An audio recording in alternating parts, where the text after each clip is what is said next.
Hello students, मैं doctor K Dubey, assistant professor of physics, government Gram Bharti college Hardi Bazar से आप लोगों को बीएससी फर्स्ट ईयर का फर्स्ट पेपर में से motion in a uniform field के बारे में आपको एक लेक्चर देना चाह रहा हूं।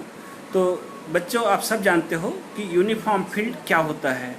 यूनिफॉर्म फील्ड एक ऐसा फील्ड होता है जहां पर हम बल लगाते हैं सभी पूरे क्षेत्र में, किसी भी क्षेत्र में। यूनिफॉर्म फील्ड का मतलब ऐसा फील्ड जिससे बल लगाने से उसके वेग में परिवर्तन कांस्टेंट होता है। अर्थात कुल मिला के अपन ये कह सकते हैं कि उसमें लगने वाला जो त्वरण होता है वो पूरे क्षेत्र में एक समान होता है। मान लेते हैं कि हम एक ऐसा क्षेत्र ले रहे हैं, उस क्षेत्र में m द्रव्यमान का कोई पिंड है जो एक समान क्षेत्र में गति कर रहा है।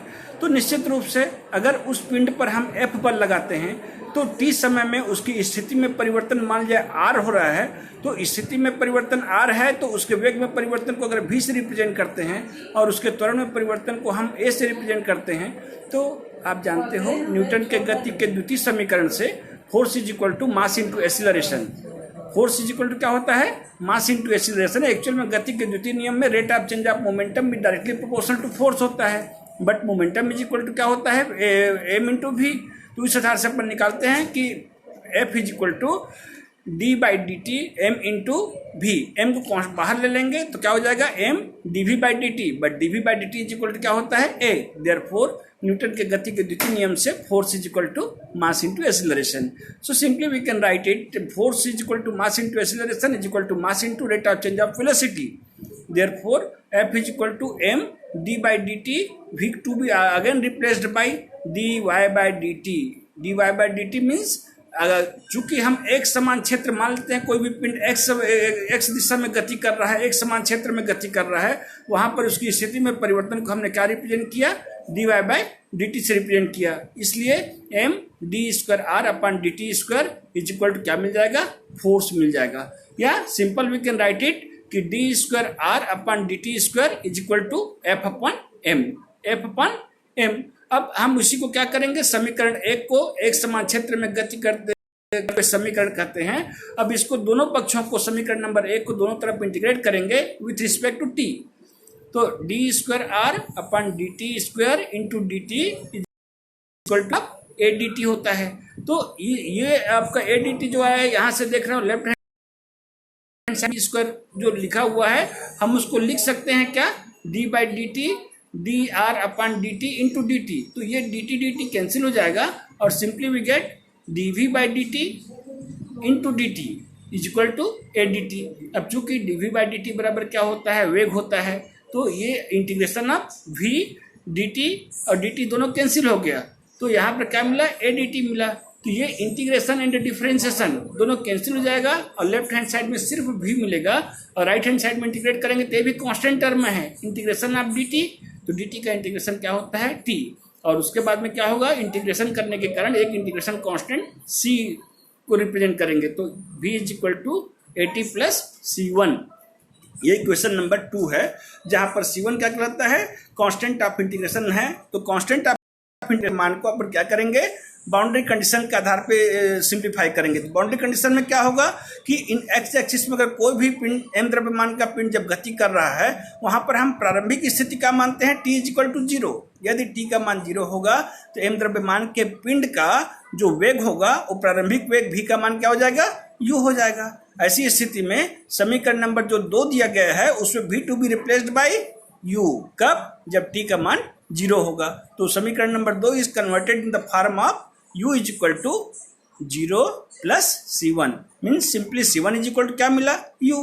तो हम C1 के मान को समीकरण नंबर 2 में रखते हैं, तो 2 में रखने से क्या मिल जाएगा? v बराबर AT प्लस u या v बराबर u प्लस AT। ये क्या कहलाता है? न्यूटन के गति का प्रथम समीकरण कहलाता है। इसी समीकरण को v बराबर u प्लस AT कहते हैं। इसकी सहायता से अब द्वितीय समीकरण को अपने को डिराइव करना है, तो हम क्या करते हैं? v बराबर u प्लस AT को पुनः t के रिस्पेक्ट में इंटीग्रेट करते हैं। जब t के रिस्पेक्ट में इंटीग्रेट करेंगे तो समीकरण नंबर जो 3 था वो इस रूप में integration of v d t is equal to integration of u d t plus integration of AT dt हो जाएगा। अब फिर उसी तरह से चूंकि v जो था v इज इक्वल टू क्या होगा, D r by d T, अर्थात वेग परिवर्तन, विस्थापन परिवर्तन की दर को अपन क्या बोलेंगे, वेग कहते हैं। तो इसलिए d r by d t into D t integration में हो जाएगा लेफ्ट हैंड साइड में, is equal to right hand side में u को कांस्टेंट ले लेंगे, integration of d t plus a को कांस्टेंट बाहर ले लेंगे, तो integration of t d t. तो आप जानते हो टी डी टी का इंटीग्रेशन क्या हो जाएगा, टी स्क्वायर अपॉन 2, ठीक है, n plus 1 upon x to the power n upon x 1 के फार्मूला से। तो ये फार्मूला को अपन अडॉप्ट करेंगे तो ये आपका टी डी टी का क्या हो जाएगा, टी स्क्वायर अपॉन 2। तो इस तरह से r बराबर क्या मिलेगा, D R upon D T, जो लेफ्ट हैंड साइड में है न्यूमरेटर डिनोमिनेटर से डी टी कैंसिल हो जाएगा, integration and differentiation both are cancelled and simply we get r vector r। तो vector r is equal to vector u into D T का integration में फिर से differential integration cancel and simply we get t plus a की जगह में क्या मिल जाएगा, a के साथ में 1/2 t स्क्वायर। तो इसलिए और उसके बाद constant of integration c2, we simply we can say r is equal to ut plus 1/2 at square plus c2, where c2 is again another constant of integration. इसके मान को अपने को फाइंड आउट करना है तो फिर से अपन बाउंड्री कंडीशन अप्लाई करते हैं कि जब कोई भी पिंड जो है यूनिफॉर्म फील्ड में गति कर रहा है तो ऐसे केस पर अपन क्या करते हैं कि when t is equal to 0 then definitely उसकी स्थिति, किसकी, m द्रव्यमान की पिंड की स्थिति जब t इज इक्वल टू 0 था तब वहां पर r नहीं, r के जगह में क्या हो जाएगा, r0 हो जाएगा। तो इसलिए when t is equal to 0 समीकरण नंबर 2 में रखते हैं जहां पर r का मान क्या मिला था, r is equal to ut plus 1/2 at square मिला हुआ था, उसमें t के जगह में 0 करेंगे और r के जगह में क्या करेंगे, r0 करेंगे, ठीक है। तो ये equation is converted in the form of r0 is equal to first term right hand side का 0, लेफ्ट हैंड साइड का 0 हो जाएगा, प्लस सेकेंड टर्म 0 हो जाएगा, प्लस c2 मिल जाएगा, या simply we get c2 is equal to what, r0। अब इस c2 के मान को हम क्या करते हैं, समीकरण नंबर जो 3 जो दिया गया था, ये जो समीकरण नंबर 4, समीकरण नंबर 4 में c2 के मान को रख देते हैं। तो रखने से क्या मिल जाएगा, r is equal to ut plus 1/2 at square plus r0, या राइट हैंड साइड से r0 को अपन क्या करेंगे, फिर से लेफ्ट हैंड साइड में ले आएंगे। तो vector of r minus vector of r0 is equal to ut plus 1/2 at square, ठीक है। अब चूंकि r क्या है, फाइनल पोजीशन ऑफ ऑब्जेक्ट है, m द्रव्यमान के पिंड का अंतिम है, और r0 क्या है, उसके प्रारंभिक है। तो दोनों स्थिति में परिवर्तन को हमने क्या मान लिया, सपोज s। तो r माइनस r0 is equal to s। s is what, it is nothing but only displacement of object when object is moving in uniform motion. Therefore s is equal to ut plus 1/2 at square. It is equation number 5. अब अपने को क्या करना है, ये जो s is equal to ut plus 1/2 at square है, ये क्या कहलाता है, न्यूटन के गति का द्वितीय नियम कहलाता है। अब हमारा टारगेट क्या है, तृतीय नियम प्राप्त करना है। तृतीय नियम क्या होता है, v square is equal to u square plus 2as होता है। तो इसको सिंप्लीफाई करने के लिए अपन मान लेते हैं कि चूंकि एक्सीलरेशन जो होता है उसको क्या बोलते हैं, वेग परिवर्तन की दर को एक्सीलरेशन कहते हैं। इस तरह से a vector of a is equal to d vector v upon dt। अब दोनों तरफ अपन क्या करते हैं, v का मल्टीप्लाई करते हैं। तो लेफ्ट हैंड साइड में क्या हो जाएगा, vector v into vector a is equal to vector v into dv by dt, ठीक है। अब इस तरह से अपन क्या देखेंगे कि vector v into a is equal to vector v dv by dt। अब वेक्टर v जो था उसको अपन क्या बोलेंगे, वेग बराबर विस्थापन परिवर्तन की दर लेफ्ट हैंड साइड से। तो लेफ्ट हैंड जगह में ds अपॉन dt लिखते हैं into a is equal to vector of v dv by dt। अब इस समीकरण को इंटीग्रेट करते हैं, दोनों तरफ को एक साथ इंटीग्रेट करेंगे तो ये क्या हो जाएगा, integration of ds upon dt a dt is equal to right hand side में क्या मिल जाएगा, v dv by dt into dt। अब इससे फिर देख रहे हो आप क्या कि लेफ्ट हैंड साइड में dt न्यूमरेटर डिनोमिनेटर में है, कैंसिल हो जाएगा। इंटीग्रेशन और ds में डिफरेंशिएशन है, दोनों कैंसिल हो जाएगा। तो सिंपल क्या मिलेगा, a into s, a constant term में उसको बाहर कर लिए और ये ds का इंटीग्रेशन करेंगे तो सिंपल क्या मिलेगा, s। तो क्या हो जाएगा, as is equal to right hand side में dt न्यूमरेटर डिनोमिनेटर से कैंसिल हो जाएगा। तो v dt में v dv में क्या हो जाएगा, v स्क्वायर अपॉन 2। तो v square upon 2 plus integration constant c 3। इस तरह से हमने क्या देखा कि vector A dot vector S is equal to V square plus 3। अब इसी को अपन लिख सकते हैं A dot S is equal to V square upon 2 plus C3 को C3 का मान चूंकि इंटीग्रेशन कांस्टेंट है उसको फिर से अपन लिमिटिंग मैंने बाउंड्री कंडीशन से अपन उसका मान ज्ञात करेंगे।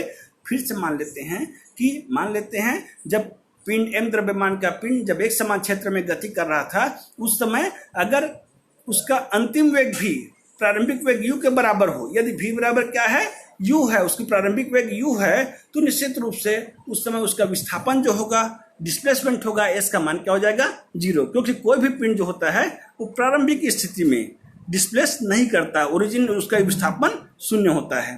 तो putting the value of C3 की जगह में क्या हो जाएगा u स्क्वायर अपॉन 2, अर्थात v की जगह में हमने क्या रखा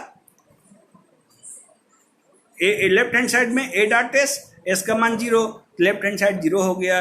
राइट हैंड साइड में बराबर क्या हो जाएगा v की जगह में u पुट अप करेंगे तो क्या मिलेगा u square upon 2 plus C3, या simple C3 is equal to 1/2 u square को उधर ट्रांसफर करेंगे तो माइनस u स्क्वायर अपॉन 2। इस C3 के मान को समीकरण नंबर 6 में रखने पर, तो 6 में रखेंगे तो क्या मिलेगा समीकरण नंबर 6 a dot S is equal to 1/2 V square minus 1/2 u square.